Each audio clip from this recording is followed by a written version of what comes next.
Today, we got very special guests.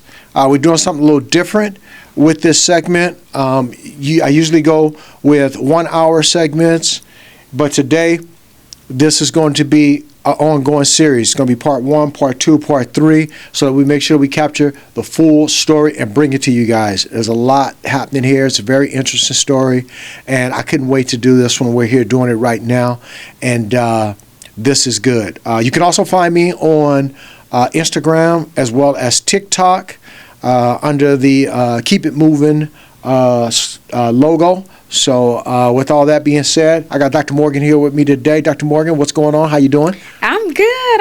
I'm happy to be here. Thank you so much for having me. It's my pleasure, and I'm happy that you are here with us. Absolutely. When we first connected about a month ago, and we were talking through the interview course of this, just having a conversation and vetting and seeing if you're going to be a perfect fit for this. I was in and knew that you were going to be a perfect fit for this after the first 30 seconds. And I just to be honest with you,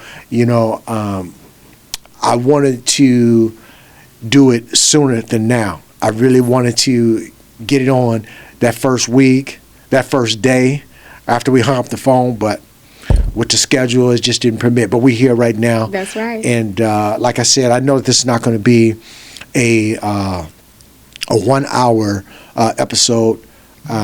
So I wanted to prepare the people for that. And we're doing this in parts. Okay. And you with me on this? I am. Let's get it. All right. Let's do it. All right. So tell me, I know the journey started from L.A. As a child, Fifth Ward, Houston. Left Fifth Ward, Houston, came back to L.A., went on to where you are right now, coaching, doing inspirational speaking, author, and got your doctorate, and now as you in a position where they legitimately got to call you Dr. Morgan. Yeah. Tell me about that journey. Let's start from the beginning. Well, it was actually San Bernardino. San Bernardino. Yeah, okay. I was born in San Bernardino, California, and my mom, she moved, herself and her kids to Houston, Texas when I was pretty little. So it was probably about 3 years old maybe that we moved to Houston, and so we lived in, I believe it was Studewood was the first neighborhood that we lived in. We lived there for a couple of years, and then we moved to Fifth Ward. Okay. Spent a lot of time in Acres Homes. So between Fifth Ward and Acres Homes, but mostly my residence was in Fifth Ward. So the difference between Acres Homes and Fifth Ward, tell me about that difference in the people, in the lifestyle, the climate, the cultures. Give me some of that. Okay, so Fifth Ward and Acres Homes, just two different hoods. Acres Homes was just like, I had my aunt that I talk about in the book, my Aunt Mandy. She lived in Acres Homes. So that's why we spent a lot of time there. So we grew up with a lot of kids in the neighborhood, and it was just like a family vibe. But then Fifth Ward was the same thing, just a different neighborhood, still, a vibe there, so just different neighborhoods, but just the different neighborhoods, different people, same hood vibe. Which one shaped you the most? Fifth Ward, absolutely, Fifth Ward. yes. How so? Fifth Ward, because that's my foundation. I was more or less raised, right there. I went to elementary school there. I went to middle school there. I started high school there. So that was basically more of the foundation. I live right on the corner of Jewel Street, right around the corner from Lamar Fleming Middle School, which is the middle school that I went to. And Fifth Ward was just the hood, the ghetto boys from Fifth Ward, so, it was just that was one thing that was like the highlight, because I listened to a lot of their music growing up. Sure. But that was just the foundation. That's where I was raised. The main church that I went to, Greater Mount Nebo Baptist Church, that was in Fifth Ward. So that's the foundation. So overall, it was a great place to grow up. You got a lot of culture from there, a lot of good experiences. I'm from the hood. Now we're about to go there. Yeah, let's go. I know Fifth Ward is the hood. Yes. And, shit happens in the hood. Absolutely. Absolutely. In my hood, I just did my story. I did an interview on my upbringing and how I grew up. Yes. and with there's two sides to Oakland. One, like I spoke of, which is the political revolution side. A lot of great music came out of there. A lot of good, positive things. The sports, we got the Raiders, we got the A's, we got the Warriors. We got a lot of great things coming out. A lot of great sports figures have been established and went on to have great professional careers, such as Gary Payton, Brian Shaw, Jason Kidd, et cetera, et cetera. The list goes on, Pointer Sisters, but then there was the dark side. Yeah. There was the pimping, there was the playing, there was the hustling, there was the gangster, there was the crime, and it shaped me, but it also had hindered me too. Absolutely. For many years. It brought a lot of trauma, a lot of drama. Absolutely. Growing up in the Fifth Ward, did you indulge in anything of that nature? And if you did not, what was going on around you that same element that I'm speaking of was in Oakland, that's in Fifth Ward? So back when I was growing up in the 90s, Fifth Ward was it was a dangerous place to be. And actually, when I do the comparison and the research, Fifth Ward was even more hood than San Bernardino. And San Bernardino is hood. But the things that I grew up experiencing and seeing and being a part of, by the time I came back to California, I tried to come back with an innocent young girl persona because I didn't want nobody to look at me in a negative light. But I had already lived the life in Fifth Ward. By the time I came back to Cali, I had already experienced more than most grown women, grown men. Really? Just a lot of, drugs, the crack epidemic hit real hard. Yeah. So just like you just mentioned, I was around a lot of drug dealers. I experienced, having to hustle one or two times to pay for my food before, but I experienced a lot of just a lot of hood stuff, a lot of fighting, a lot of drug dealers, prostitutes, crackheads, if I shall say so. Hate to call it that way, but that's what they were called, people who were addicted to drugs. And that was just the environment. That's just what it was, and for us, for a lot of the young people growing up in the neighborhood, it just became the norm because that's what we saw. Right. And so that was what it was. I just grew up in that environment and I was always ready, because I had those experiences and saw things and experienced things and went through things that shaped the person that I am today. Hey, what is something, like when you say you went through things, can you give me an example of something that you went through that, you were able to go through it, come out unscathed? You didn't ever do any jail time or anything, did you? No. I was able to stay away from that. Yeah. I knew I always had it together, even as a young person. Like if you hear even friends that I grew up with, if they talk about how I was growing up, they're like, she was always serious, always mature. One of my friends, I call him my brother because he lived right around the corner from me, and he's like, yeah, she was the boss. Right. But even to this day, when I talk to my friends, they were like, it seemed like you were the one that had everything under control in the house. I grew up with a really good mother who she was, in the beginning, she was real strict.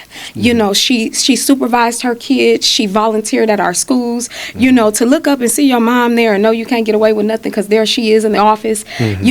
She kept us in church. We were raised in church, and that's the best gift she ever gave me was the gift of God. But initially, we grew up where we had a gate around our house, nice southern indoor porch, but we could not leave outside of the front gate. My mom was no joke. She supervised her kids. We couldn't spend a night at people's house. People could not hang out at our house. But then at some point, I began to see a change. In your mom? In her behavior, and it started to look like other people in the neighborhood. And as time went on, that change began to be a little more obvious. And it actually, from the time that I was in elementary school, everything was fine. As I got to maybe not even completely through elementary school, maybe sixth grade. As I got to about sixth grade, that's when I started to notice a change in the behavior. And from there, it just went downhill from there. So it got rough. It got rough. Yeah. So when you say change in behavior, what brought that about?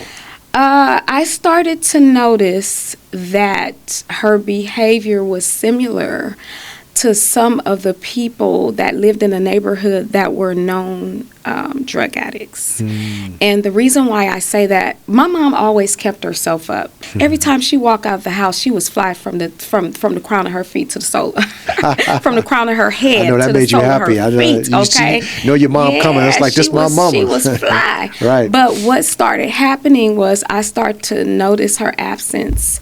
Like, she would leave the house a little more often than normal, and she would come back and she would go in her room and close the door, and then a little while later she would leave again. So the coming and going was the first thing that I saw that made me wonder what's going on here. And then the thing about it is, kids know, especially when you get to that age where you're in the 6th, 7th grade, kids know what's going on. Right. And I think for a little while we were in denial because it was our mom and it was not her. It was not like You didn't her. want to believe it. I didn't want to believe it. But then I would see, where she would, go into her room and close the door and put a towel under the door. And I would wonder, why is she doing that?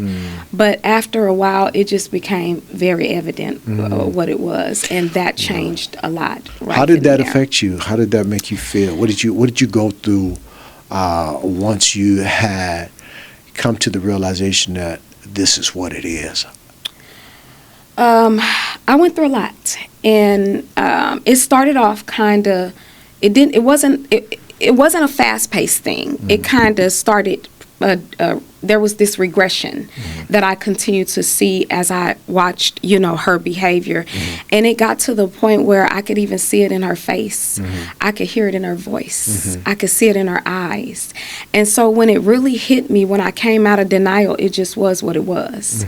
And it was like, okay, how is this going to go? And next thing you know, it went from there to now there's company at the house. There's this person, there's that person. This person sell crack, so why is he over here? So things just began to just be what it was. It was obvious. The people that she was hanging around with, they were known, drug addicts. Again, it just went from living in a real good home, real good clean. My mom was always very sanitized, very clean. So you could feel the Spirit of the Lord in my house. And then all of a sudden, it was just like, I hate to say it, but it was just like hell came in, and it just got bad. And that's just you and your sister living here at the time? It's me and my sister and my little brother. Oh, you and your little brother. So it's three of you guys. It's three of us, So was your father ever in the home? Never. Never in the home? To be totally honest with you, I didn't even really know that guy. I saw him one time before I left California at about 3, and I remember that. I'll never forget that moment. I talk about it in the book as well, but I saw him, never heard from him again. And it's crazy because my sister used to make jokes. Siblings, you get in little arguments. My sister used to call him Ghost Dad, And it honestly, it never bothered me because you can't miss what you never had. Yeah. So I never knew what it felt like to have a dad, so it never bothered me not having one. This was normal for me. Yeah. And in saying that, I also want to speak on that stereotype about black children not having, black fathers not being in the home. That's not always the case. It was the case in my situation, and it's the case in other kids' situations. But to just be very clear when it comes to that, because I hate that stereotype. There are a lot of amazing black dads that are in the home raising their kids. I just happen to be that child that did not have that. So yeah, I didn't. You can't miss what you never had. Right. Yeah. But through your father not being there, and your mother now, she's indulging in drugs. She's using. You got foreigners in the home. You guys, you got 2 young girls and a younger boy in the home. we both know the effects of drugs. Things start to slacken and lacking. There's not as much food in the home as it used to be. There's not enough money there to do the things that you would normally do, such as keeping the lights on, for the provisions, and let alone entertainment and activities. So you must got one income. You don't have two incomes. That's a hindrance as well. How did you guys survive? How did you make it with all the money going towards, majority of the money, I would say, going towards drugs now? It was pretty difficult, but we grew up. I remember my mom used to work, but my brother was really sick. My brother was born with asthma, like where he almost lost his life. So after a while, she couldn't work. So we grew up on welfare in poverty, but we always had food. And then when that happened, things start to change. And like you indicated, there were situations where I didn't know where my next meal was going to come from. Where it wasn't much food in the house, and it was one of those things where I cannot sit and say that I never missed a meal, because I have. There were times where, and I'm not going to say there was absolutely nothing in the kitchen, but it was nothing that I could put together to eat, so technically there were times where I didn't know where my next meal was coming from. I experienced that. Yeah, this has got to be harsh too. I mean, usually when something like that happens, you hear stories all the time, and we know stories to where this is happening in the house next door, around the corner, up the block, and in that time, a lot of this was going on, and the young men in the family, they jumped off the porch, they got into dealing, they got into doing what they needed to do to bring money in, so that the family can survive. The young girl started to dating the dope dealers so that, they can eat and dress and even have a little extra change to spread throughout the house, or whatever the case may be, whatever they need to do to have money to survive, they did that. What did you guys ever do anything to survive, being that there was a lack of resources? You know what, I could share this one story, going back to, not having anything to eat sometimes. There was this one hustler, one drug dealer in the neighborhood, and he was real cool. He was real cool. If I can, and I talk about him in the book as well, but that man would look out. And in the beginning, he didn't want to sell my mom anything, because he had compassion for her kids. And I remember one time he took me actually to get something to eat. He came to the house because he was talking to my sister at the time. And he came to the house. He was like, "You hungry?" I was like, "Yeah." He was like, "I'll take you to get something to eat." And he took me to get something to eat. And this just pisses me off every time I think about it. Yeah.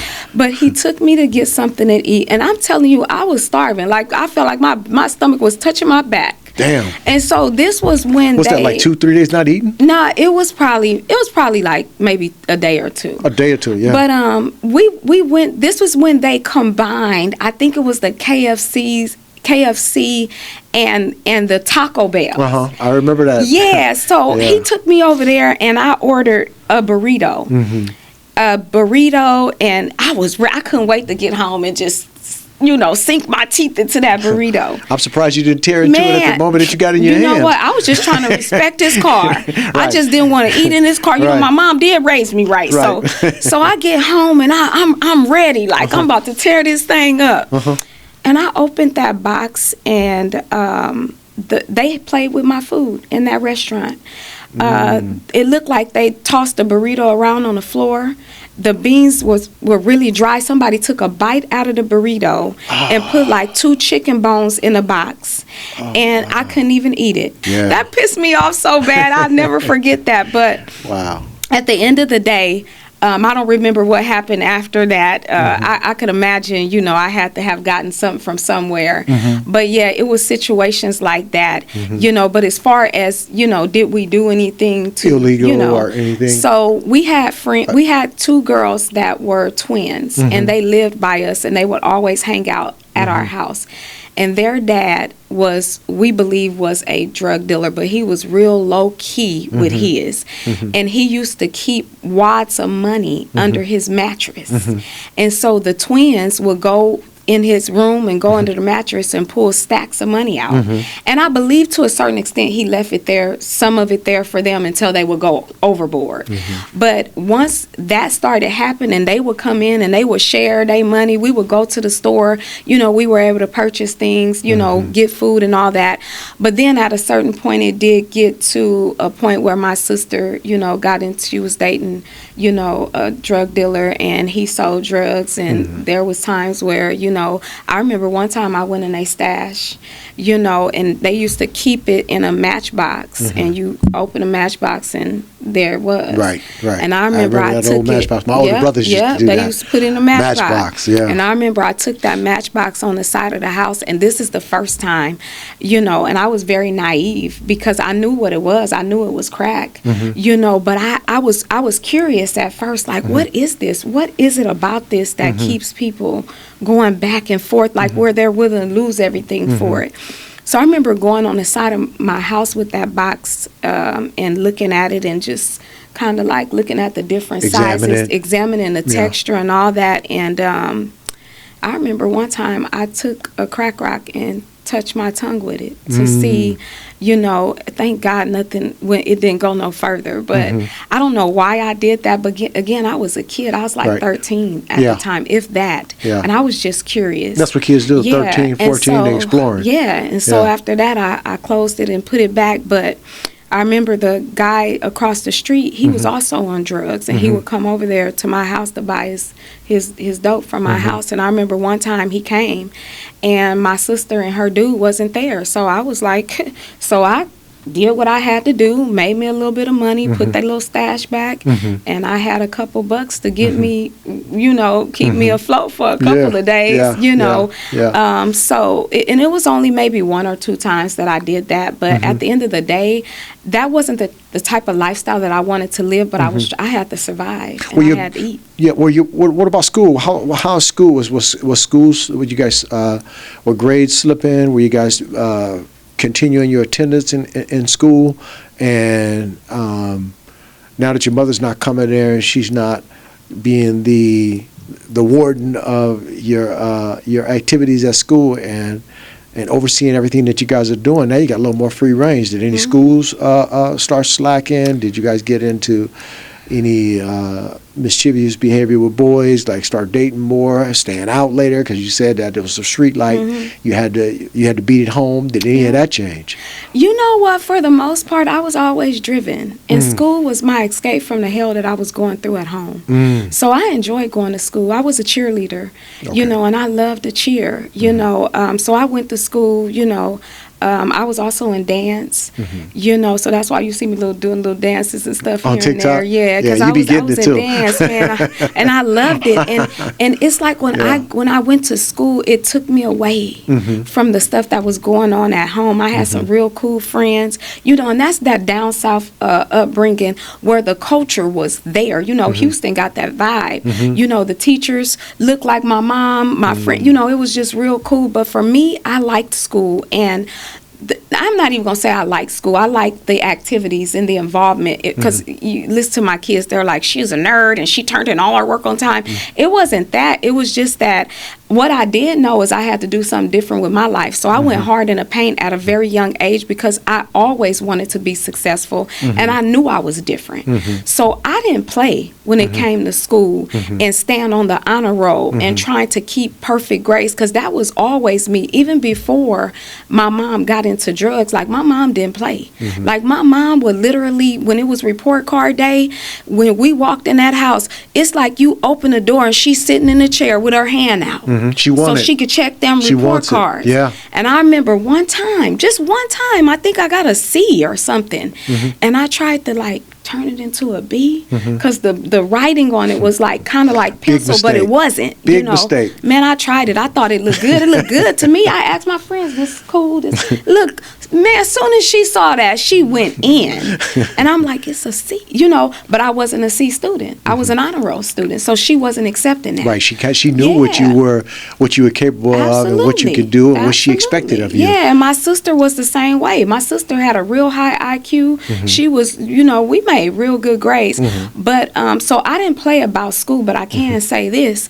I definitely relate to the part of the song that Scarface, in one of his songs, he said, I drank some Mad Dog before I went to school. I did used to sneak in the liquor, okay? And not to the point where, it became alcoholism, but I remember seeing Thunderbird in my refrigerator before, and I heard about the Thunderbird and Purple Kool-Aid. Let me see what this do, but I have, and we used to walk to Lockwood Skating Ring, and we used to, you could get some people to get you whatever you want. Well, that was normal. Yeah, we used to, man. Yeah. But I did not play. It was kind of like business and personal. I did not play. I did not play about school, and it was because I always knew I was different, and I always knew I wanted to be somebody. But that's good because it paid off for you too. In the long run, you ended up leaving that environment, and when you left that environment, I'm picking up on what I read in the book. By the way, it's a very, very fascinating book. You did an excellent job with that. And we're going to dive into that a little later too, but I was just blown away. I mean, I'm listening to the audiobook, and when you sent it to me, my first intent was, all right, I'm going to listen to a little bit of this. I got some work to do, and I'm going to get back to my work just so I can, even have more for the episode. Right. And as I started to listen, it reminded me so much of my upbringing. And there were so many things in there that were poignant to me, because the life that you were living and the things that you were around, the things that you did and that you witnessed, you usually see young boys, young men, and men navigating and moving through this terrain and these situations. And with that female energy, for you to move through like that, I said, oh, she was moving mean. You got to have some courage. Yeah. You got to have some discipline. You got to have some character about yourself. And that made me just keep listening. And I didn't even get back to my work till later, and then picked it back up the next day. And I kept doing that until I finished it. So we'll dive into that later. But just to see that you made it out of that whole environment, such as myself, is great, to see that you stayed the course. You knew you wanted something better for yourself. You knew that there was more to life than just that. Absolutely. Now, did you always have that internal compass, or was it somebody in your ear saying, look, you can make it out of here. This is not the end all be all? No, I didn't have support. And the reason why I think I didn't, even though I really liked a lot of my teachers, I didn't have support because I didn't tell people what was going on at my house. But I think what it was is, before the breakdown, before my mom hit rock bottom, she had already instilled so many morals and values in me, so I already knew what I needed to do, and I wasn't willing to let nobody stop me from doing it. I mean, I used to be up all night. I couldn't sleep because my door was opening and closing. I didn't know what was going on, and all I wanted to do was go to school. And the reason why is because I was looking at what was going on around me, and I didn't want that for my life. I'm not, you know how they say the terminology, you have beer, money, and wine taste? I was always broke but bougie, and in a way, like, I was hood, but I like nice things. And I just didn't want my life to be what I saw around me, so I knew in order for me to be to change, I had to change the trajectory of my life. I couldn't grow up and do what I saw everybody else doing, to a certain extent, so I just always had it in me to be great. I knew I was different from the beginning. People around me knew I was different. I was that student that I would go to school, hang out with my friends, and I hung with anybody. I hung with with good influences and bad influences, but you can't peer pressure me. I was always strong-minded. And so I hung with friends, and they'll be like, all right, Shaneé, we're about to ditch, so you go ahead and go to class. And I'll be like, all right. Oh, because they already knew. They already knew I wasn't going, but we could hang and do some other things, you know, if you know, and I wasn't like no big one that was in the drama and fighting, but if you bought the drama, I'll end it. If you started, I'll end it for you. So I always had that hood vibe, that hood mentality, but I was going to do my work. And I didn't want to make it up because I ditched. It wasn't worth it for me. Right. So even my friends knew that. They knew that I would only be a part of the shenanigans. We could only go so far with this, but I'm going to get my work done, and I ain't ditching with y'all. I remember there's a part of the book that I read where you had a situation where you woke up, you were adamant about going to school, you wanted to go to school, and you had some money that came up missing that was help facilitate you getting to school that day. And from the way that it was being narrated, you were pissed off. Can you tell the people about that story? Because I thought that story was it was eye-opening, and it was deep at the same time. The way that it turned out. Yes, and you know what's crazy? Out of all the crazy experiences that I had, all the dangerous stuff that happened, that situation resonates with me a lot. I share that story, you know, when I do my conferences and things like that, because it touched me. And I think it touched me too. That's why I want you to tell. It touched me when I was listening. When I was listening to the audiobook. Yeah. So basically, what happened was, I don't know where my sister was. I think at the time my sister was married. She got married at a young age, and her husband, they moved he lived in Acres Homes. That's where she met him. Okay. But I think my sister was gone. I know that for a fact, and it was just me and my little brother at home.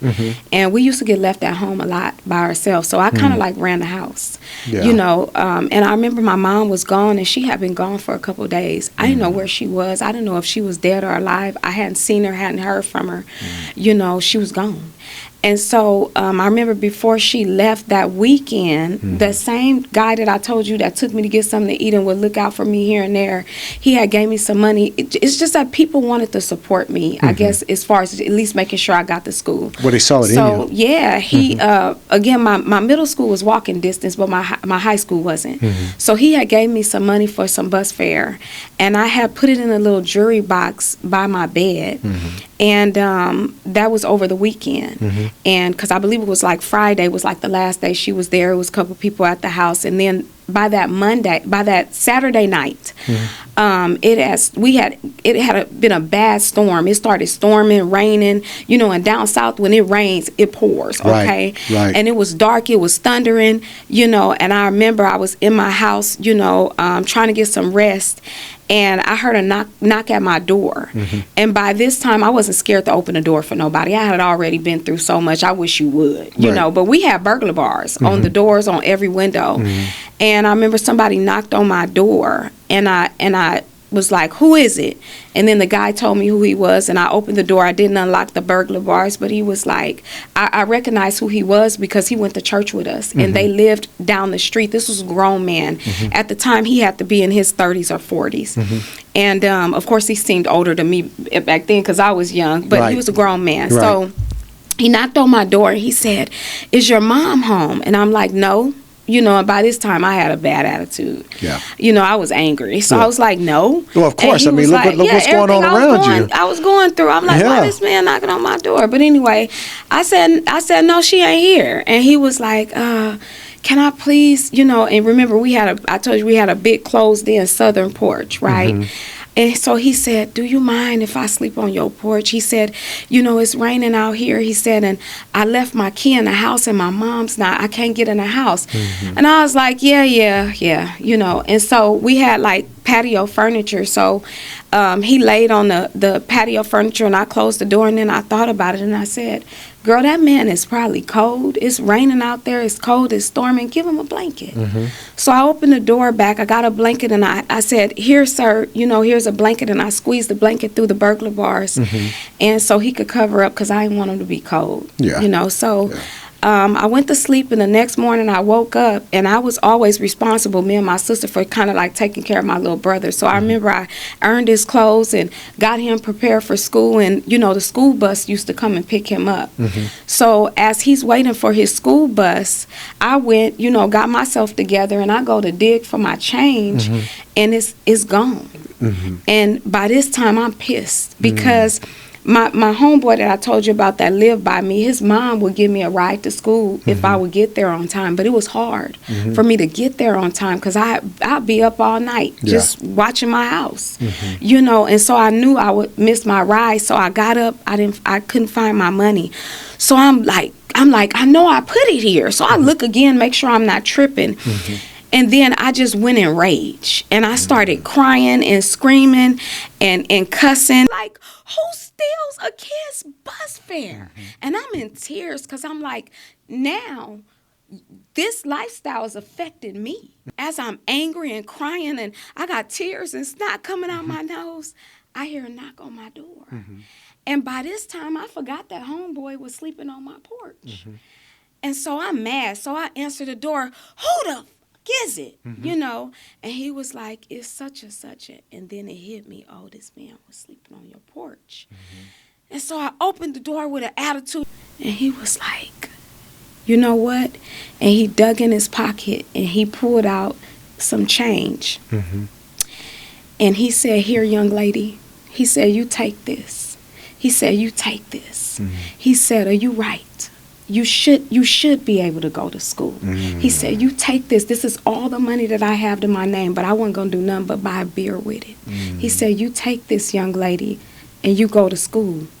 And that's the first time that I realized that somebody cared. So that touched me because I never had, besides the guy that would give me money for food, it was just the compassion that he had, the fact that he heard my cry through that door, and he wanted to see me get to school to the point that he'll give me all the change in his pocket. That was crazy to me, but Yeah, that's deep too because, I always speak about divine intervention and God moves in mysterious ways. Here this man is down on his luck, homeless. And the goodness and the kindness started with you allowing him in this torrential storm to sleep on the porch. Even though he went to your church, you really don't know him. He could have been up to no good. It could have been, a way for him to get in to do something underhand, ungodly. But it played itself all the way out. You gave him a blanket. He rested. When he woke up, he heard some chaos and what was going on. And like he said, he was going to buy a beer. So we know what addiction does. Hey, addiction comes first. I got to feed this. Everything else comes second. He put that on the back burner, gave you his money, took care of you, made sure you were good. That was God moving in that whole circle and divine intervention.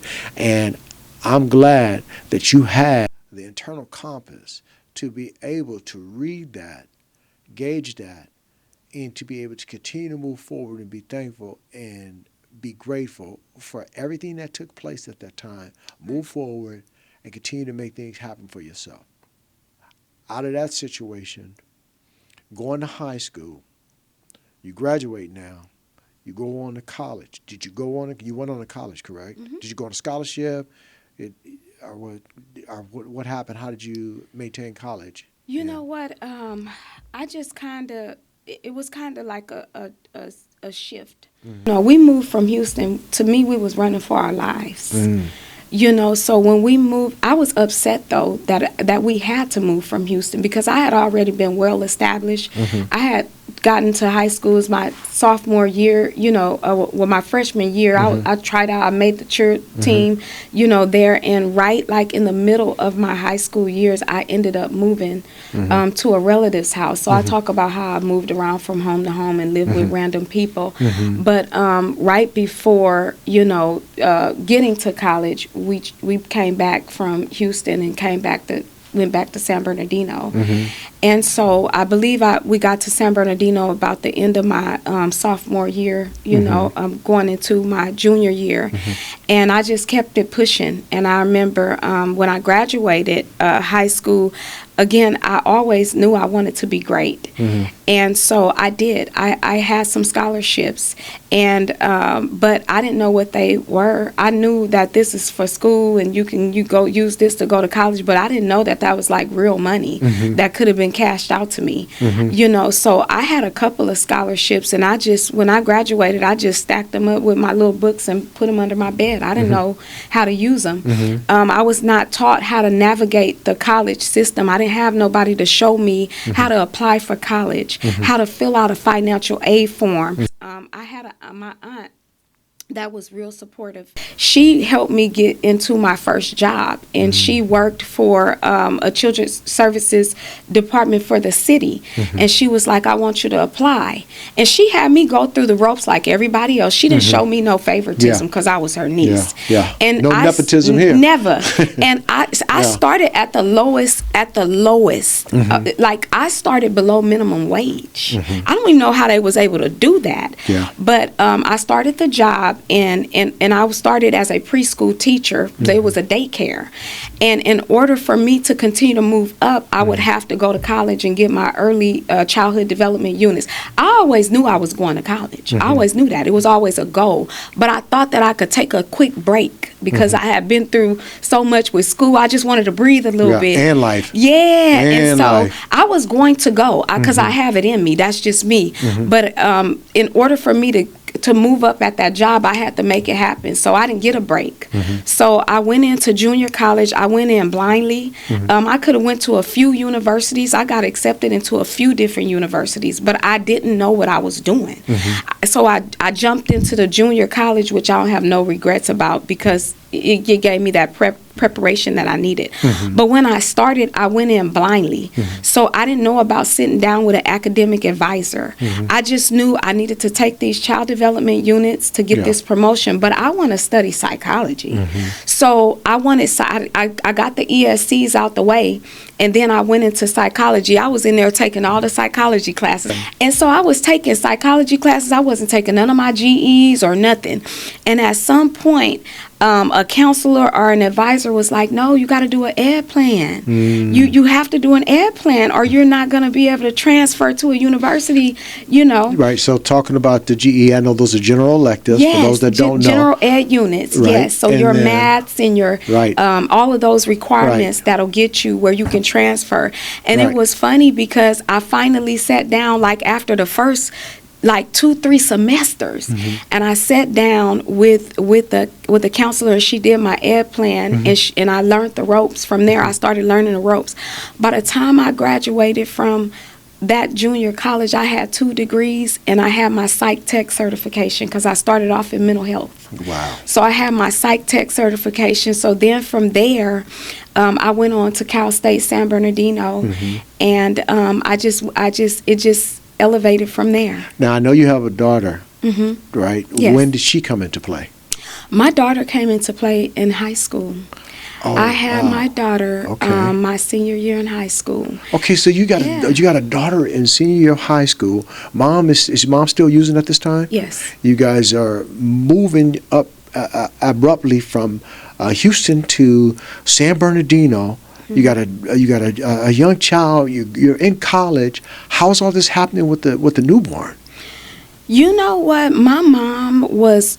She had some moments where she sobered up or where she got some help, and my mom was very, very supportive. As a matter of fact, she was still struggling with drugs throughout the whole pregnancy. And just to clarify, I was never fast or boy crazy. It just so happens, my sister was the one that was like, where the fellas at? It just so happens that one time, and this is kind of like, rewinding back to high school. It just so happens that my mom had went into rehab, and me and my sister was left with the apartment. And the way I met my daughter's dad, my husband now, we had walked to McDonald's at night to get something to eat. And as we were going to McDonald's, he saw us going across the street, so he stopped at the McDonald's, and that's how we met. But I was never fast like that. And so when I found out, when I slipped up and messed up, I didn't know what to do, and I was scared to tell my mom. And so I did end up telling my mom. I told my dad, he stopped talking to me, period. He cut me off. He didn't support me my senior year at all. And I understand he was disappointed, and he probably didn't know what to do. You know, he's a dad. He didn't handle it like my mom did.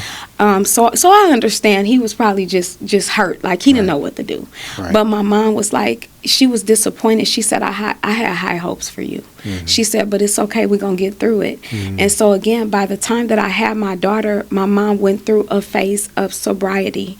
And my mom supported me my senior year, and she watched her granddaughter while I went to school, because she wasn't playing. You going to school and you will graduate, which of course I was, because even during my pregnancy and on maternity leave, my mama would go and pick up my assignments to make sure all my stuff got turned in. So I was going to do it anyway, because like I said, it's in me. But she definitely supported me and made sure she watched her granddaughter. I would come home, she got my daughter clean, smelling good, hair done. You know, she would take care of her grandbaby so I could focus on my schooling. So I ended up graduating, of course, and then so maneuvering college with my daughter was kind of hard, because I was considered an independent student. I moved out my mom's house when I was 18, and right around that time she relapsed again, and I think she was embarrassed, and so she didn't want us there. So she was like, you got 30 days to get out. And I went and I hustled with my daughter in her carrier, getting on the bus. I remember I would ride like 11 buses a day, I looked for me an apartment. Wait a minute, we got to go back. 11 buses a day. About 11 buses a day. How long did this go on? This went on for a few years, and it was maybe about 2-3 years. Wait a minute. So when I hear people talk about, I don't have the resources, I can't do this, I can't do that because of this, because of that, you have just solidified you can do whatever you want to do. Absolutely. I don't even know if I would have been in a position in my mind and in my will to take 11 buses for multiple years, see about 3 years, to achieve what I needed to achieve. That's big. We don't want to skip over that. Right. That's 11 buses. And you got your child with you. Yeah, because I lived on one part of town. Everything was spread out. So I would leave. Damn, you were determined. Man, I wasn't playing. I would leave, I think, like northern end of San Bernardino, and I would have to take like 2-3 buses, let's say 2 buses to get my daughter to my auntie who would babysit her. So I drop her off with the babysitter. From there, I take another 2 buses to get to downtown, to take another bus to get to my college, and then after school, I had to take a bus to get to work in a whole nother part of town. And I'm not even factoring in the fact that you're going through the seasons doing this. Yeah. You're going through rain, sleet, snow, and shine. Absolutely. And then after work, I don't know how I went to school and worked full time. I was a full-time college student, and I worked full time. And on the way home, I would have to do that same thing. I would have to take the bus, get downtown, from downtown, pick my daughter up. After I picked my daughter up, I had to get home. And I did that. I didn't have a car. So you ended up getting your degree. Right? In the midst of all this, you've got your apartment that you're living in. Yes. You've got the degree, and your husband, his name is Rodney, right? Yes. Rodney is still in the picture, though. Oh, absolutely. Okay, it's been almost 30 years. 30 years. That's beautiful. Yes. And I was going to say, when you said I wasn't fast, it's evident that you weren't fast, because you made a mistake, but you made a mistake with a guy that stayed by your side. You guys stayed together. You toughed it out together, and here you are. You married that same guy that you made the mistake with. You guys went through it together, and you're still here today. Absolutely. Now, once you got that first degree, you're working now with your aunt, right? As a counselor, right? I think by then I probably had, because I didn't stay there long. I used to quit every job every 2 years. Like, what was up with that? Like, I don't know. And when I looked at my application, my resume one time, I was like, this is crazy, because I would quit at the same time every 2 years. What do you think that was, though? You seriously don't know what that was? I really don't know. And my bonus son, because my husband had 2 kids, before me, but my bonus son, one time, I couldn't even even be mad at it. I was lecturing them and telling them how, you know, you have to work and go to school, and I'm giving them this lecture, and I'm like, and I'm talking about work, and I don't even know how we got there, but I was like, I did this job at this time, and then I went to just this job at this time, and then I went to just this job, and my son was like, Mom, you quitting jobs every 2 years. This don't look like stability. And I was like, you know what, you're right. You know, of course I didn't take it that way, but I was like, you know, he right. And that's what made me think about it. Like, you need to sit down somewhere. I think I needed to elevate. I could not stay in the same place. That was just not enough. Yeah, and spot, I remember why I quit that job when I worked with my aunt, because they said that they were requiring us to work on New Year's Eve. And I'm like, I'm not working on New Year's Eve while these parents leave these babies with me while they go party, because I'm young. I'm in my 20s. I might want to go party. Yeah, at that time, that doesn't make sense. And even though I really was never big into partying and clubbing and all of that, I'm not babysitting. So I really quit for that. You know, and then I went to the next job. So by the time I got to Cal State San Bernardino, I was still working. I was working at Cal State, but I worked as a teacher in the daycare. You know, and then from Cal State, at some point, I ended up getting a job at the county, and I started off as a student intern in child support, and then I just kept elevating. And then you became a counselor. You worked. Then I became a counselor, a self-sufficiency counselor, helping people that was in my same situation get out. Because I was on welfare for a little while. For 2 years, I was on food stamps and, you know, government assistant. But I didn't want that for my life. So I ended up, every job I ever did was to help somebody else that's been in a situation similar to mine or worse. So that was always my passion. So I went from being like a counselor to being a social services practitioner to training the Department of Children's Services. And then from there, God said, I need you to do something else. And that's when you start getting into, you said, I'm going to write my book, I'm going to start coaching, and I'm just going to go out on my own and do my own thing, which is good, because I just listened to your story through all the progression and the elevation. You know, nothing was going to keep you at a space of contentment. I'm comfortable here, you know. And I always tell people, God got a plan. You know, we can't lean to our own understanding. And you just got to go with the flow, and you've been going with the flow. We're getting close to closing it out. You got a whole lot to bring to the table, and a whole lot that I want the people to hear. Your story, it just gets deeper and deeper, and it elevates, and it just shows what I am about, what this platform is about, to be able to highlight stories that come from pain to purpose, and to let people see that you can do it too. Your mistakes don't have to be monumental. Your mistakes can be minimal if you just listen to somebody else's experience. And that's why I bring guests such as yourself here to share your experiences so people can learn from that and the information. And we want to get into resources that are out there that people can gravitate to. Young women who may have a child and they don't know, you know, which way to go or how to turn. We can give them some resources. We can guide people along the way, and help them to be able to put their life on track, keep their life on track, and see the value in their life, regardless of the situation they're in. So this is good, but we still got to touch on your coaching, because you're doing that. I'm following you on Instagram. I'm going to follow you on TikTok. I've even taken some of your speeches and remixed them and reposted them. You know, I find what you have done and what you're doing is big. It's big, you know. And like I said, once again, to come from, you know, the soil, from humble beginnings to be where you are right now is great. Tell me a little bit about your book, and we got to get out of here, but we're going to schedule to come back to go deeper into the counseling. We're going to go deeper into the book, but just a little bit about the book, where they can find you, where they can find the book, and they can follow along with these conversations that you and I are having. Absolutely. And what to expect to moving forward. To if they do pick the book up and read the book, or when they do, because I know they are. When they pick the book up, they read the book, listen to the audio book, and then they have questions. We'll be able to talk about it in the next episode and the episodes to come. Okay, so the book is called Shaken Yet Here I Stand, Mm-hmm. and it's a pretty deep cover because it shows, what's going on at the Yeah, I'm bottom, gonna grab which one too. represents the crack epidemic, but then Right. it also shows your ability to change the trajectory of your life. And basically, this is a true story. This is my memoir. It gets real deep, Yeah. deeper than everything we talked about. Right. It talks about all the dangerous situations that happen.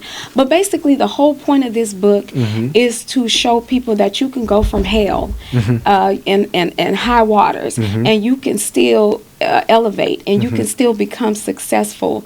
You look at the people around you and the things that are going on around you, and you just determine what it is that you want to do with your life. So what I did with this book was I showed that even though I didn't have control over the beginning chapters of this book, I had control over changing the story. And so that's exactly what I did. So the story I always give, and it's an author's note in here, and what it says is it's not written from the perspective of Dr. Morgan. So when you pick the book up, you're getting straight raw street, because it's written from the perspective of the teenager that was dealing with the trauma at the time. So it's a true story. It's a 5-star book now. It's available on Amazon and Barnes and Noble.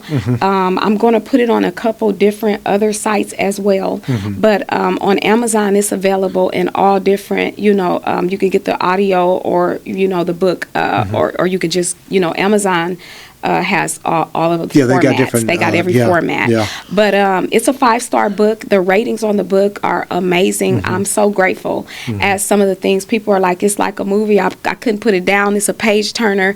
It's easy to read. It's like it just walks you through according to them, like you could visualize Right, it. I can So see. it's interesting. I can see somebody wanting to pick it up as it as it expands in its reach and it touches more people. Somebody picking it up and wanting to make a movie out of it because it's movie worthy. Now, tell the people about like other things you have going on. Like I know you're on Instagram, you're on TikTok. Yes. You got a website. You want to shout them out real quick? Yes, so my website is drmorganspeaks.com, www.drmorganspeaks.com. And I'm not really big on social media. I'm trying to get, like you and get my content out, every day, all day. But that's a struggle for me. I'm working on it. But I am on Instagram. You can follow me at consulting_Dr. Morgan. That's my Instagram. And then I just kind of, I don't really shout TikTok out because I kind of, I just enjoy the trends on TikTok, but I'm on there as well. Right. You can find me. Just look up Dr. Morgan. I really don't do Facebook. I had a publicist, and what she did was she set my Instagram up to make everything I post on my business Instagram go over to my business Facebook. But honestly, I don't really use Facebook, so I have not really nurtured that page. Right. So I would say the main social media platform that I use is going to be Instagram, and then again my website that I just shouted Did out. you shout the website out? Yes. All right. Cool. www.DrShaneéMorganspeaks.com, and that's Dr. DrShaneéMorgan speaks.com. Okay. Yeah, All right. so you could check out some of the videos, and it'll give more of me speaking, and it'll give more information about my business as Beautiful. a speaker and professional development strategist. Nice. Yes. Shaken, Yet Here I Stand. This is the book. Like she said, you can find it on Amazon. You can also go to her Instagram page and be able to DM her if you have any questions or you want to reach out to her about anything. Purchasing the book, where she's going in the future, but we're going to cover it. This is just, like I say, part one. Yes. We don't have enough time to be able to cover it all, and I'm not trying to cram it all in. I want to make sure that people get the full picture. So behind the scenes and off the air, you and I, we're going to figure out a time that works for both of us, and then we're just going to pick right back up where we left off. Absolutely. And we're going to do that one, and if we need to pick back up where we left off after we do part 2, we'll go to part 3, 4, 5, and so on. And I love having you here with me, and I want the people to hear all of this story. Absolutely. All of it. Absolutely. All right? I'm happy to be here. Yeah. We talk, so definitely whatever we need to do to make it happen, because it's all about trying to positively change lives, and be an impact and have that inspiration. People need that. So, absolutely. Yeah, and I appreciate you being a soldier in this army and on this fight of us doing what we can to shape people's lives for the better. Absolutely. That's what we're here for. God gave all of us a purpose, and that's ours, you know. That's right. That's so right. let's get it. Let's get it. Let's get it. All right. All right.